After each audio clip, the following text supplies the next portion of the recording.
Hello, mortals, immortals, and everyone else on YouTube. I am Clover the Cherub, and I like reading mythology. Today, I'm gonna be reading Dante's Inferno, which some people may consider Christian mythology. If you didn't know, the Inferno is actually the first part of a trilogy of poems written by Dante Alighieri during the medieval period. The later two parts are named Purgatorio, which focuses on purgatory, obviously, and Paradiso, which focuses on heaven, fittingly. These are three names you've probably heard if you played the Bayonetta games. Inferno is where the demons come from, Paradiso is where the angels are from, and Purgatorio is this middle ground where Bayonetta fights them both. If you haven't played Bayonetta, then there's a good chance you've at least heard the word Inferno once, because that's the Italian word for hell, and in English, it's a word for very hot, raging fire. Purgatorio and Paradiso don't get a lot of attention, probably because those two parts are a lot more peaceful than the events of Inferno, and a lot of writers find it difficult to draw inspiration from them. Personally, I think there's some cool stuff in Purgatorio and Paradiso that could be used in some story today. But you'll see what I mean when we reach those parts. For now though, let me take us over to the reading area, and we can see all of Dante and Virgil's road trip through hell.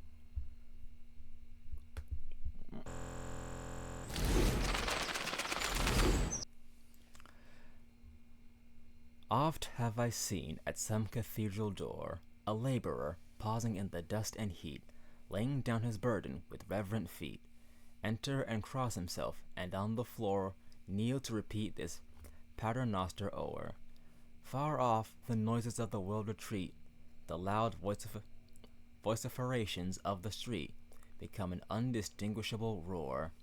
So as I enter here from day to day, and leave my burden at this minster gate, kneeling in prayer, and not ashamed to pray, the tumult of the time, disconsolate, to inarticulate murmurs dies away, while the eternal ages watch and wait.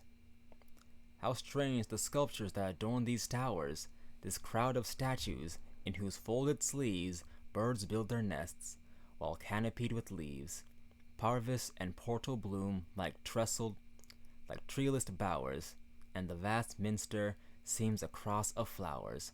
But fiends and dragons on the gargoyled eaves watch the dead Christ between the living thieves, and underneath the traitor Judas lowers.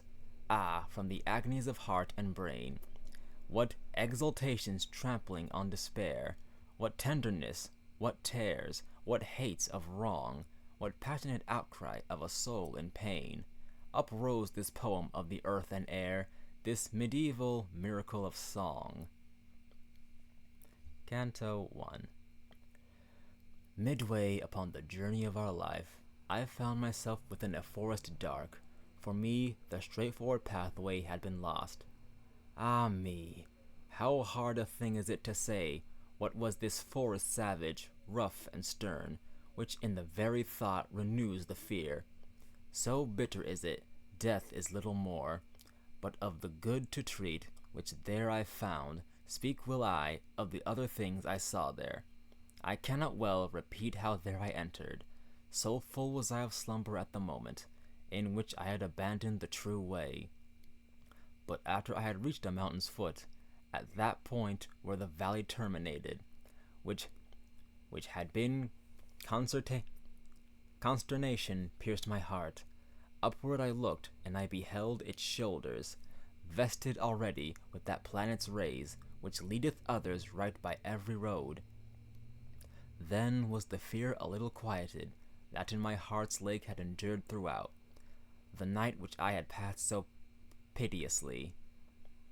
And even as he who with distressful breath forth issued from the sea upon the shore, turns to the water perilous and gazes, so did my soul, that still was fleeting onward, turn itself back to re-behold the pass, which never yet a living person left.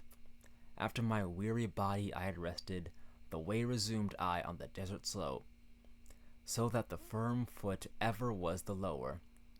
And lo, almost where the ascent began, a panther, light and swift exceedingly, which with a spotted skin was covered o'er, and never moved she from my face, nay, rather did impede so much my way, the many times I to return had turned.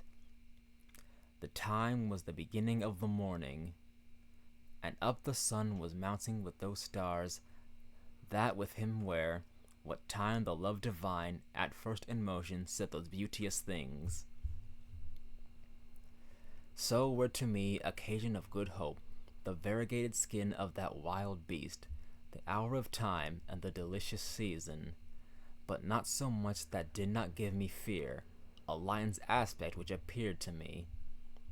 He seemed as if against me he were coming, with head uplifted and with ravenous hunger, so that it seemed the air was afraid of him.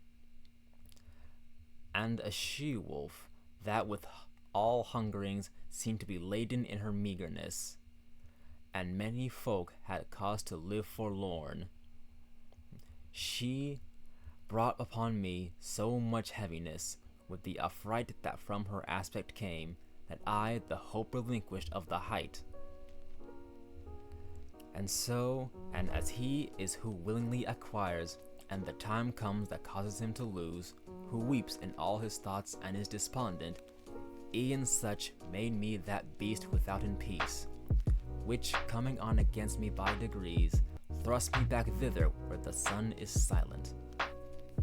While I was rushing downward to the lowland, before mine eyes did one present himself, who seen from long continued silence hoarse, when I beheld him in the desert vast, have pity on me, unto him I cried, whiche'er thou art, or shade, or real man. He answered me, not man. Man once I was, and both my parents were of Lombardy, and Mantuans by country both of them.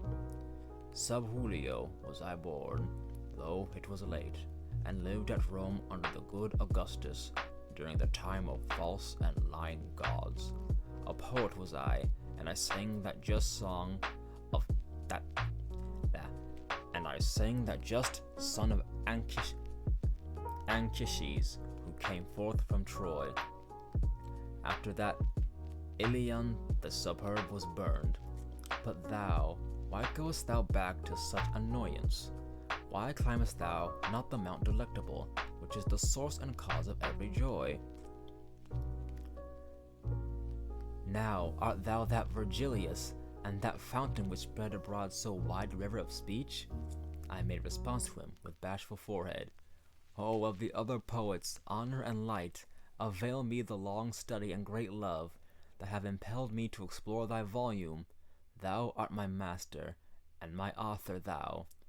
Thou art alone the one from whom I took the beautiful style that has done honor to me. Behold the beast for which I have turned back. Do thou protect me from her famous sage, for she doth make my veins and pulses tremble. Thee it behoves to take another road, responded he, when he beheld me weeping. If from this savage place thou wouldst escape, because this beast at which thou criest out suffers not any one to pass her way, but so doth harass him that she destroys him, and has a nature so malign and ruthless that never doth she glut her greedy will, and after food is hungrier than before.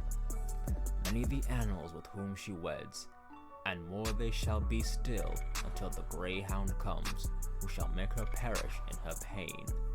He shall not feed on either earth nor pelf, but upon wisdom, and on love and virtue.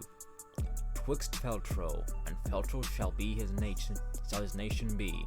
Of that low Italy shall he be the savior, on whose account the maid Camilla died. Euryalus, Turnus, Nissus of their wounds. Through every city shall he hunt her down, until he shall have driven her back to hell, there from whence envy first did let her loose. Therefore I think and judge it for thy best, thou follow me, and I will be thy guide, and lead thee thence from the eternal place, where thou shalt hear the desperate lamentations, shalt see the ancient spirits disconsolate, who cry out each one for the second death. And thou shalt see those who contended are within the fire, because they hoped to come, whenever it may be, to the blessed people. To whom then, if thou wishest to ascend, a soul shall be, for that then I more worthy. With her at my departure I will leave thee, because that emperor who reigns above, in what I was rebellious to his law, wills that through me none come into his city. He governs everywhere, and there he reigns, there in his city and his lofty throne. O happy he whom thereto he elects. And I to him, Poets, I thee entreat, by that same God whom thou didst never know, so that I may escape this woe and worse, thou wouldst conduct me there, but thou hast said, that I may see the portal of St. Peter, and those thou makest so disconsolate. Then he moved on, and I behind him followed. Canto 2. Day was departing, and the embrowned air released the animals that are on earth from their fatigues, and I, the only one, made myself ready to sustain the war, both of the way and the likeness of the woe, which memory that errs not shall retrace. O Muses, O high genius, now assist me. O memory that didst write down what I saw, here thy nobility shall be manifest. And I began, Poet who guides me, regard my manhood, if it be sufficient, ere to the arduous past thou dost confide me. Thou sayest that was Silvius the parent, while yet corruptible, unto the world immortal went, and was there bodily. But if the adversary of all evil was courteous, thinking of the high effect that issue would from him, and who and what to men of intellect unmeet it seemed not. For he was of great Rome, and of her empire, in the imperial heaven as father chosen, to which and what, wishing to speak the truth, established as the holy place, wherein sits the successor of the greatest Peter. Upon this journey, whence thou givest him vaunt, things did he hear, which the occasion were both of his victory and the papal mantle. Thither went afterwards the chosen vessel, to bring back comfort thence unto that faith, which of salvation's way is the beginning. But I, why thither come, or who concedes it? I not Aeneas am, I am not Paul, nor I, nor others think me worthy of it. Therefore, if I resign myself to come, I fear the coming will be ill-advised. Thou art wise, and knowest better than I speak. And as he is who unwills what he willed, and by new thoughts doth his intention change, so that from his design he quite withdraws. Such I became upon that dark hillside, because in thinking I consumed the emprise, which was so very prompt in the beginning. If I have well thy language understood, replied that shade of the magnanimous, that soul attained is with cowardice, which many times a man encumbers so, it turns him back from honored enterprise. A false sight doth a beast when he is shy. That thou mayest free thee from this apprehension, I'll tell thee why I came, and what I heard at the first moment when I grieved for thee. Among those was I who are in suspense, and a fair, saintly lady called to me. In such wise I besought her to command me.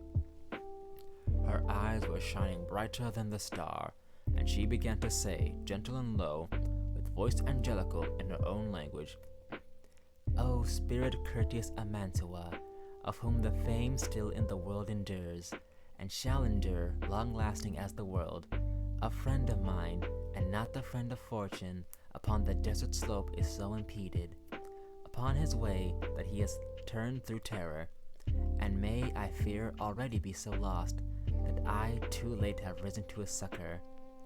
From that which I have heard of him in heaven, bestir thee now, and with thy speech ornate, and with what needful is for his release, assist him so that I may be consoled. Beatrice am I, who do bid thee go. I come from there where I would fain return, Love moved me, which compelleth me to speak. When I shall be in presence of my Lord, full often will I praise thee unto him. Then paused she, and thereafter I began. O Lady of Virtue, thou alone through whom the human race exceedeth all contained within the heaven that has the lesser circles, so grateful unto me is thy commandment. To obey, if 'twere already done, were late. No farther needest thou opt to me thy wish, but the cause tell me why thou dost not shun thee, the here descending down into his center, from the vast place thou burnest to return to. Since thou wouldst fain so inwardly discern, briefly will I relate, she answered me, why I am not afraid to enter here.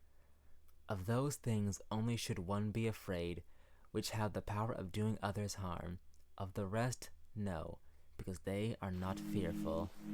God in his mercy thus created me, that misery of yours attains me not, nor any flame assails me of this burning. A gentle lady is in heaven, who grieves at this impediment to which I send thee, so that stern judgment there above is broken. In her entreaty she sought Lucia, and said, Thy faithful one now stands in need of thee, and unto thee I recommend him. Lucia, foe of all that cruel is, hastened away, and came unto the place where I was sitting with the ancient Rachel. Beatrice, said she, the true praise of God which succourest thou not him who loved thee so. For thee he issued from the vulgar herd. Dost thou not hear the pity of this plaint? Dost thou not see the death that combats him besides that flood where ocean has no vaunt? Never were persons in the world so swift to work their weal and to escape their woe, as I, after such words as these were uttered, came hither downward from my blessed seat, confiding in thy dignified discourse, which honors thee and those who listen to it. After she thus had spoken unto me, weeping, her shining eyes she turned away, whereby she made me swifter in my coming, and unto thee I came, as she desired. I have delivered thee from that wild beast, which barred the beautiful mountain's short ascent. What is it then? Why dost thou delay? Why is such baseness bedded in thy heart? Daring and hardihood, why hast thou not, seeing that 3 such ladies benedict are caring for thee in the court of heaven, and so many good my speech doth promise thee? Even as the flowerets by nocturnal chill, bowed down and close when the sun whitens them, uplift themselves all open on their stems, such I became with my exhausted strength, and such good courage to my heart there coursed, that I began with intrepid person. O she compassionate who succoured me, and courteous thou who hast obeyed so soon the words of truth which she addressed to thee. Thou hast my heart so with desire disposed to the adventure with these words of thine, that to my first intent I have returned. Now go, for one sole will is in us both, thou leader and thou lord, and master thou. Thus said I to him. When he had moved, I entered on the deep and savage way. Canto 3. Through me is the way to the city dolent. Through me is the way... Through me the way is to the city dolent. Through me the way is to eternal dole. Through me the way among the people lost. Justice enticed my sublime Creator. Created me divine omnipotence, the highest wisdom and the primal love. Before me there were no created things, only etern, and I eternal last. All hope abandon, ye who enter here. These words in somber color I beheld, written upon the summit of a gate, whence their sense is, master hard to me, and he to me, as one experienced. Here all suspicion needs must be abandoned. All cowardice must needs be here extinct. Lead to the place I've come, where I have told thee, thou shalt behold the people dolorous, who have forgone the good of intellect. And after he had laid his hand on mine, with joyous mien, whence I was comforted, he led me in among the secret things. There sighs, complaints, and ululations loud resounded through the air without a star, whence I at the beginning wept thereat. Languages diverse, horrible dialects, accounts of anger, words of agony, and voices high and hoarse, with sound of hands, made up a tumult that goes whirling on forever in that air forever black. Even as the sand doth when the whirlwind breathes, and I, who had my head with horror bound, said, Master, what is this which now I hear? What folk is this which seem by pain so vanquished? And he to me, this miserable mode maintained the melancholy souls of those who lived without an infamy upraise. Commingled are they with the caitiff choir of angels, who have not rebellious been, nor faithful were to God, but were for self. The heavens expelled them, not to be less fair. Nor them the nethermore abyss receives, for glory none the damned would have from them. And I, O Master, what grievous is to these that maketh them lament so sore? He answered, I will tell thee very briefly. These have no longer any hope of death, and this blind life of theirs is so debased, they envious are of every other fate. No fame of them the world permits to be. Misericord and justice both disdain them. Let us not speak of them, but look and pass. And I, who looked again, beheld a banner, which, whirling round, ran on so rapidly that of all pause it seemed to be indignant. And after it there came so long a train of people that I never would have believed that ever death so many had undone. When some among them I had recognized, I looked and I beheld the shade of him who made through cowardice the great refusal. Forthwith I comprehended, and was certain that this was the sect of the caitiff wretches, hateful to God and to his enemies. These miscreants who never were alive, were naked, and were stung exceedingly by gadflies, and by hornets that were there. These did their faces irrigate with blood, which with their tears commingled at their feet. By the disgusting worms was gathered up, and when to gazing farther I betook me, people I saw on a river's bank, whence I said, Master, now vouchsafe to me, that I may know who these are, and what law makes them appear so ready to pass over, as I discern athwart the dusky light. And he to me, These things shall all be known to thee, as soon as we our footsteps stay upon the dismal shore of Acheron. Then, with mine eyes ashamed and downward cast, fearing my words might irksome be to him, from speech refrained I till we reached the river. And lo, towards us coming in a boat, an old man, hoary with the hair of eld, crying, Woe unto you, ye souls depraved! Hope never more to look upon the heavens. I come to lead you to the other shore, to the eternal shades in heat and frost. And thou that yonder standest, living soul, withdraw thee from these people who are dead. But when he saw that I did not withdraw, he said, By other ways, by other ports, thou to the shore shalt come, not here for passage. A lighter vessel needs must carry thee. And unto him the guide, Vex thee not, Charon. It is so willed there, where is power to do that which is willed, and farther question not. Thereat were quieted the fleecy cheeks of him, the ferryman of the livid fen, who round about his eyes had wheels of flame.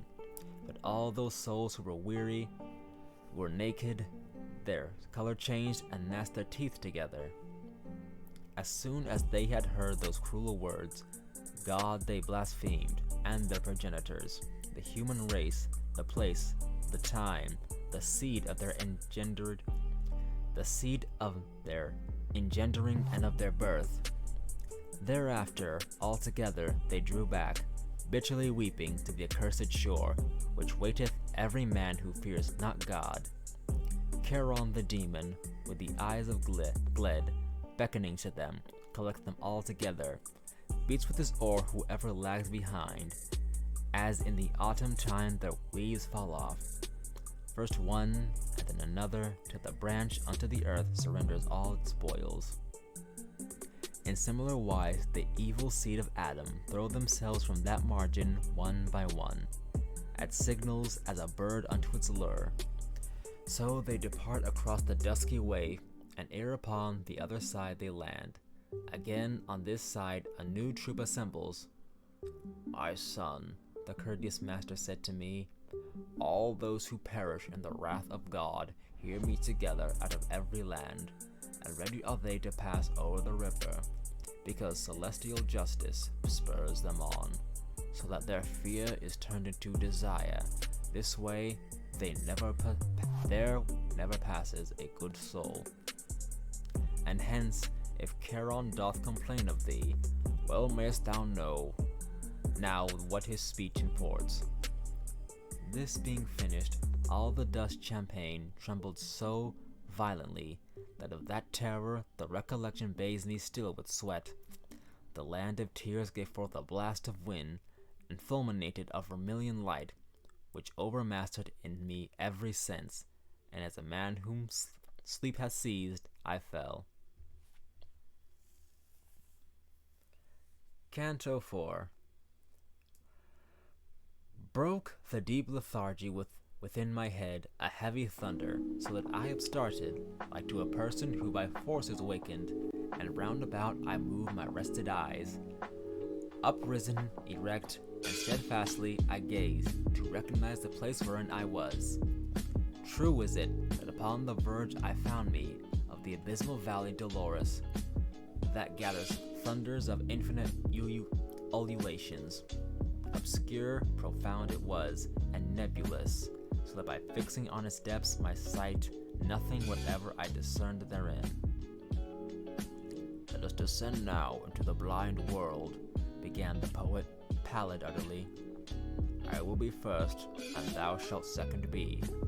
And I, who of his color was aware, said, how shall I come if thou art afraid, who art wont to be a comfort to mine fears? And he to me, the anguish of the people who are below here in my face depicts that pity which for terror thou hast taken. Let us go on, for the long way impels us. Thus he went in, and thus he made me enter the foremost circle that surrounds the abyss. There, in so far as I had power to hear, were lamentations none, but only sighs, that tremulous made the everlasting air. And this arose from sorrow without torment, which the crowds had, that many were and great, of infants, and of women, and of men. To me the master good, thou dost not ask what spirit these which thou beholdest are? Now will I have thee know, ere thou go farther, that they sinned not, and if they merit had, 'tis not enough, because they had not baptism, which is the portal of the faith that thou holdest, and if they were before Christianity, in the right manner they adorned not God, and among such as these am I myself. For such defects, and not for other guilt, lost are we, and are only so far punished, that without hope we live on in desire. Great grief seized on my heart when this I heard, because some people of such worthiness I knew, who in that limbo were suspended. Tell me, my master, tell me, thou my lord, began I, with desire of great certain, of that faith which overcometh every error. Came any one by his own merit hence, or by another's who are blessed thereafter?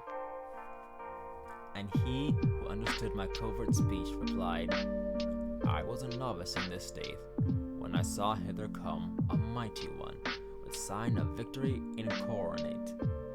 Hence he drew forth the shade of the first parent, and that of his son Abel, and of Noah, of Moses the lawgiver, and the obedient Abraham, patriarch, and David, king, Israel with his father and his children, and Rachel for whose sake he did so much, and others many, and he made them blessed.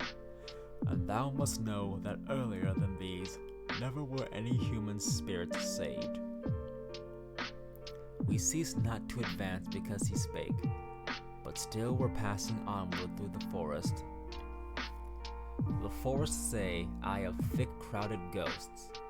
Not very far as yet our way had gone, this side the summit, when I saw a fire that overcame a hemisphere of darkness.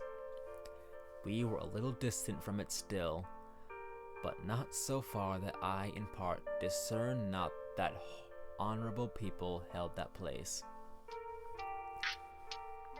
O thou who honorest every art and science, who may these be which such great honor have, that from the fashion of the rest it parts them, and he to me the honorable name, that sound of them above there in thy heaven, wins grace in heaven that so advances them. In the meantime, a voice was heard by me.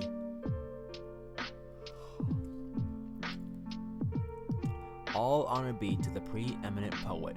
His shade returns again, that was departed. And the voice had ceased, and quiet was. 4 mighty shades I saw approaching us. Semblance had they, nor sorrowful nor glad. To say to me began my gracious master, him with the falchion in his hand behold, who come before the 3, even as their lord. That one is Homer, poet sovereign. He who comes next is Horace, the satirist. The third is Ovid, and the last is Lucan. Because of each of these with me applies the name that the solitary voice proclaimed. They do me honor, and in that do well. Thus I beheld assembled the fair school of that lord of the song preeminent, who o'er the others like an eagle soars. When they together had discoursed somewhat, they turned to me with signs of salutations, and on beholding this, my master smiled, and more of honor still, much more they did me, in that they made me one of their own band, so that the 6th I was, mid so much wit. Thus we went on as far as to the light, things saying, it is becoming but keep silent, as was the saying of them where I was. We came unto a noble castle's foot, 7 times encompassed with lofty walls, defted round by a fair rivulet. This we passed over, even as firm ground. Through portals 7 I entered with these sages. We came into a meadow of fresh verdure. People were there with solemn eyes and slow of great authority in their countenance. They spake but seldom, and with gentle voices. Thus we withdrew ourselves unto one side into an opening luminous and lofty, so that they all of them were visible. There opposite, upon the green enamel, were pointed out to me the mighty spirits, whom to have seen I feel myself exalted. I saw Electra with companions many, amongst whom I knew both Hector and Aeneas, Caesar in armor, with gerfalcon eyes. I saw Camilla and Penthesilea on the other side, and saw the king Latinus, who with Lavinia his daughter sat. I saw that Brutus, who drove Tarquin forth, Lucretia, Julia, Marcia, and Cornelia, and saw alone apart the Saladine. When I had lifted up my brows a little, the master I beheld of those who know, sit with his philosophic family, all gazes upon him, all do him honor. There I beheld both Socrates and Plato, who near him before the other stand, Democritus, who put the world on chance, Diogenes, Anaxagoras, and Thales, Zeno, Empedocles, and Heraclitus, of qualities I saw the good collector. Hight Dioscorides and Orpheus saw I, Tully and Livy, and Moral Seneca, Euclid, Geometrica, and Ptolemy, Galen, Hippocrates, and Avicenna, Averroes, whom the great comet made. I cannot all of them portray in full, because so drives me onward the long theme, that many times the word comes short of fact, the sixfold company in two divides. Another way my sapient guide conducts me, forth from the quiet with the air that trembles, and to a place I come where nothing shines.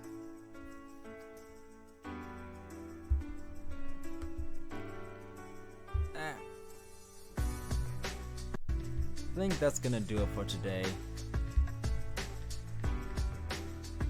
Oh shit. Forgot to turn on the pretzel. Sorry about that. I'll do it next time, promise. In the meantime though, thank you all for coming by and watching to the end. I hope you enjoyed the story so far. And really quick, once again, sorry that I forgot to turn off the stream chat for the YouTube video. I usually just stream on Twitch. Speaking of which, if you want to see me more often, consider following me on Twitch, or Twitter, or on Blue Sky. All three of them are linked on my channel page. I have been your heavenly host, Clover the Cherub, and I hope I can see you next time. Goodbye.